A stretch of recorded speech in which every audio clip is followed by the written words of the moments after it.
आज कांग्रेस की working committee बैठी, 4 घंटे तक बातें हुई। सारी बातें हुई बस एक बात को छोड़कर, क्या नरेंद्र मोदी से लड़ने के लिए प्रियंका गांधी को बनारस जाना चाहिए। इस मीटिंग में प्रियंका गांधी भी थी, सोनिया गांधी भी थी, राहुल गांधी भी थे, खड़गे भी थे। 70 से ज्यादा नेता थे। ये फैसला 70 नेता नहीं करेंगे, ये फैसला गांधी परिवार करेगा। सोनिया गांधी, राहुल गांधी, प्रियंका गांधी करेंगी। देश में अगर कोई एक सीट है जहां कांग्रेस की जमानत जब्त होना तय है, वो है काशी। देश में कोई एक सीट है जहां कम से कम 4 लाख वोट से बीजेपी जीतेगी, वो है काशी। अब ऐसी मुश्किल सीट पर प्रियंका गांधी को भेजने का आइडिया ममता बनर्जी ने क्यों दिया? क्या ममता बनर्जी ने गांधी परिवार को कहीं फंसा तो नहीं दिया?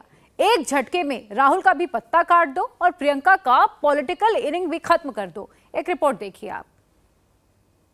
नमः पार्वती पते हर हर महादेव। क्या काशी की लड़ाई नरेंद्र मोदी बनाम प्रियंका गांधी होने जा रही है? पीएम कैंडिडेट राहुल गांधी नहीं, खड़गे हों, मोदी के खिलाफ प्रियंका गांधी लड़ें। दीदी ऐसा क्यों कह रही हैं? प्रियंका गांधी अगर सच में काशी से चुनाव लड़ती हैं तो क्या होगा? दीदी कांग्रेस को लेकर इतनी राय क्यों दे रही हैं? दीदी को क्यों लगता है कि प्रियंका को मोदी के खिलाफ बनारस से लड़ना चाहिए? दीदी की नीति और नीयत क्या है, ये बताएंगे। लेकिन पहले जिनके खिलाफ प्रियंका गांधी को काशी से उतारने का ममता बनर्जी प्रपोजल दे रही हैं, क्या वाकई मोदी को प्रियंका टक्कर दे सकती हैं? क्या कांग्रेस की इतनी काशी में पकड़ है जो मोदी को मात दे सके? समझने के लिए पहले कुछ आंकड़े देख लेते हैं। 2014 में जब मोदी पहली बार काशी से चुनाव लड़े थे तो सामने उनके केजरीवाल थे और कांग्रेस के मौजूदा यूपी के अध्यक्ष अजय राय। लेकिन हुआ क्या था?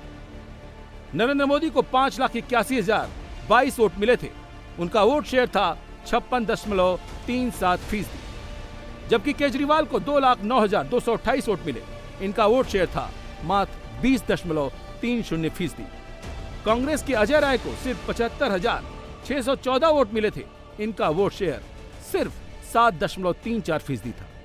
केजरीवाल से मोदी के वोट का अंतर 36.07% था। वहीं कांग्रेस के अजय राय से वोट का अंतर 49.03% था। उसी तरह 2019 के लोकसभा चुनाव का भी डेटा देख लीजिए। नरेंद्र मोदी 6,74,664 वोट पाए थे। वोट शेयर था 63.62%। उनके सामने दूसरे नंबर पर समाजवादी पार्टी की शालिनी यादव थी। उनको 1,95,159 वोट मिले थे। इनका वोट शेयर था 18.40%। 2019 में भी कांग्रेस के अजय राय तीसरे नंबर पर थे। इनको वोट मिला था 1,52,548। कुल वोट शेयर था 14.38%। नरेंद्र मोदी और समाजवादी पार्टी की शालिनी यादव से वोट का अंतर 45.22% का था, जबकि अजय राय से वोट का अंतर 49.24%। मान लीजिए इंडिया अलायंस का गठबंधन हो भी जाता है तो भी समाजवादी पार्टी और कांग्रेस का वोट मिलाकर भी मोदी के करीब नहीं पहुंचता। मतलब साफ है, मोदी का ग्राफ काशी में घटता नहीं है, बढ़ता है। काशी के लोगों के इस जोश ने सर्दी के इस मौसम में भी गर्मी बढ़ा दी है। का कहल जाला बनारस में, जिया रजा बनारस।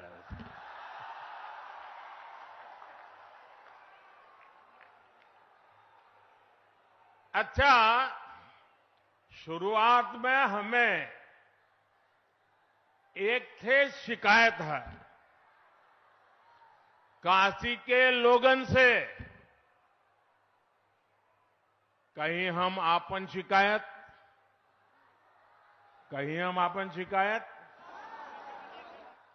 ए साल हम देव दीपावली पर यहां ना रहेला और ऐदा पारी देव दीपावली पर काशी के लोग सब मिलकर रिकॉर्ड तोड़ देलन।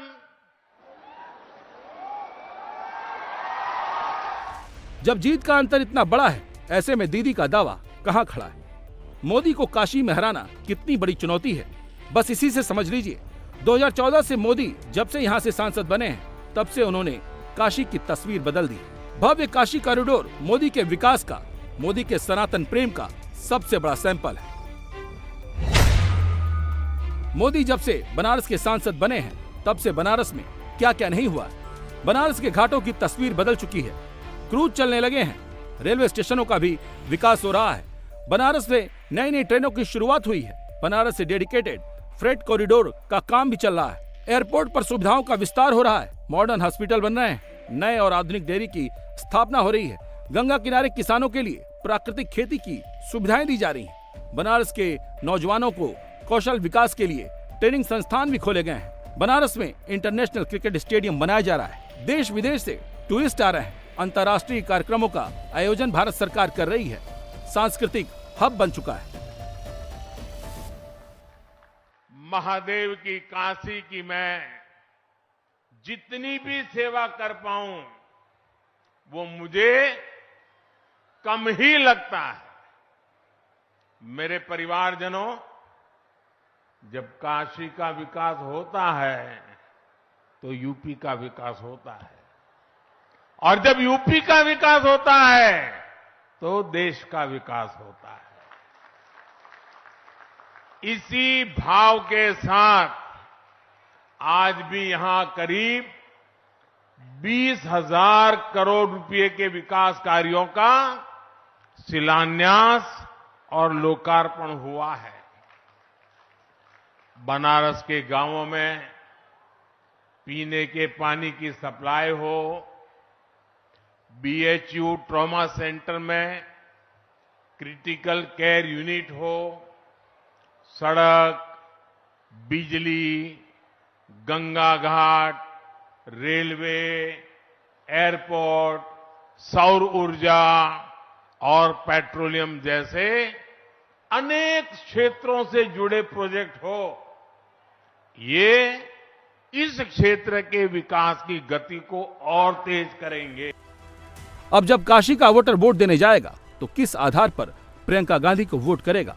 क्योंकि मोदी ने इतना बनारस में कर दिया है कि सबकी जुबान पर सिर्फ मोदी मोदी है।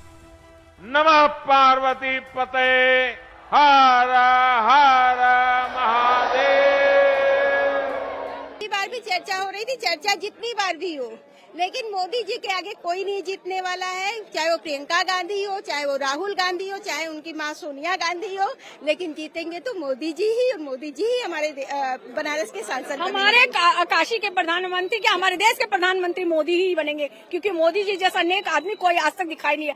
50 साल से कांग्रेस थी ना, चला तो रही थी, क्या चलाया उन्होंने, क्या करके दिखाया?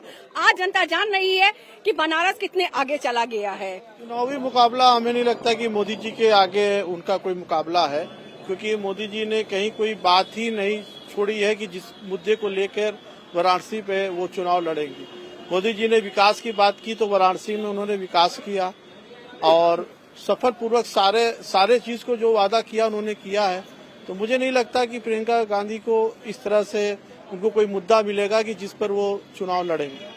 विकास के माने कुछ कहा ही नहीं जा सकता। जितना उन्होंने विकास किया बनारस का, शायद आप 2014 पहले आए होते और अब आते तो बनारस को पहचान नहीं पाते। बनारस इतना बदल गया है। यहाँ पर सफाई, लाइट व्यवस्था, सारी व्यवस्थाएं, शासन प्रशासन इतना दुरुस्त हो चुका है कि इस समय छिनैती, चोरी, बदमाशी, मर्डर ये सब करने में चोर डर रहे हैं कि करेंगे तो हम बच नहीं पाएंगे। अगर प्रियंका काशी से चुनाव लड़ती तो काशी पूछेगी कि प्रियंका या कांग्रेस ने पिछले 10 साल में बनारस में किया क्या? क्योंकि प्रियंका गांधी को जब यूपी की जिम्मेदारी दी गई तो सफलता से ज्यादा असफलता उनके खाते में। प्रियंका गांधी ने 2019 के चुनाव में क्या क्या नहीं किया? मोटर बोट से गंगा जमुनी तहजीब यात्रा निकाली, मंदिर मंदिर में पूजा की, गरीब, किसान, युवाओं, महिलाओं से डिस्कशन किया। मोदी योगी सरकार को जमकर कोसा, लेकिन जनता का नहीं जीत पाई भरोसा।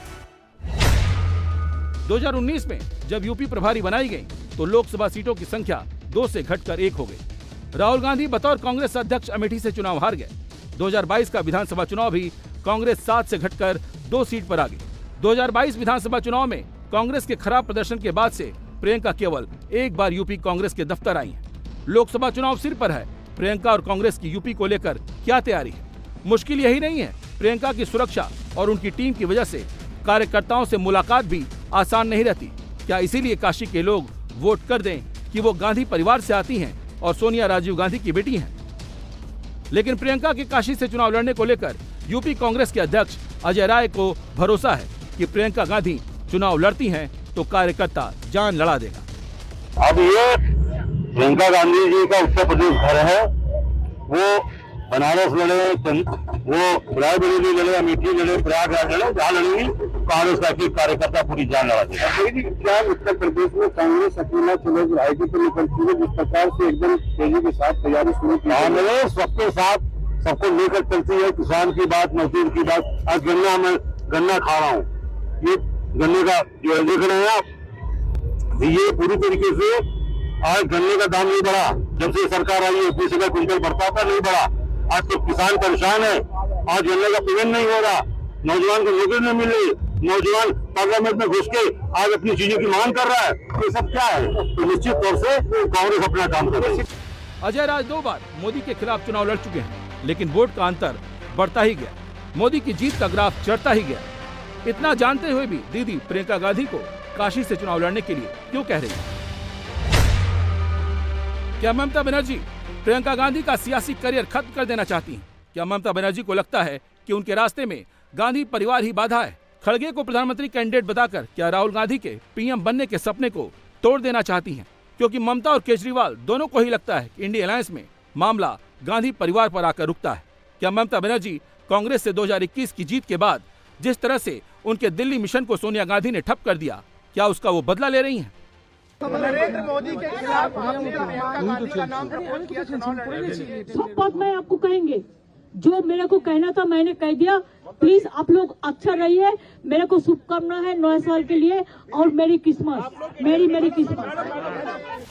दीदी के दिमाग में क्या है? लेकिन दीदी ने वो चाल चल दी है जिससे खड़गे समेत गांधी परिवार ही नहीं, मोदी को हराने का सपना सजो रहे लालू, नीतीश, पवार, ठाकरे सबकी नींद उड़ी हुई है। क्योंकि सवाल यह है कि कांग्रेस प्रियंका गांधी जैसे ट्रम्प कार्ड को मोदी के खिलाफ खड़ा करके क्या हासिल करेगी, जहां का रिजल्ट दुनिया को पता है। प्रियंका गांधी को अगर यूपी से चुनाव लड़ाना ही है तो उनके पास पहले से ही अमेठी और रायबरेली से चुनाव लड़ाने के विकल्प मौजूद हैं। अगर सोनिया गांधी चुनाव नहीं लड़ना चाहती और राहुल गांधी अमेठी लौटने को तैयार नहीं होते, वैसे सोनिया गांधी के पास तेलंगाना से भी चुनाव लड़ने का ऑफर है। प्रियंका गांधी चाहे तो अपने ससुराल मुरादाबाद या गांधी परिवार की सीट प्रयागराज या जवाहरलाल नेहरू की सीट फूलपुर से भी चुनाव लड़ने का विकल्प खुला है। बड़ा सवाल यह है कि ममता बनर्जी के मन में कांग्रेस को लेकर क्या चल रहा है, क्योंकि बनारस का हिंदू हो या मुसलमान, सबके मन में मोदी मोदी चल रहा है।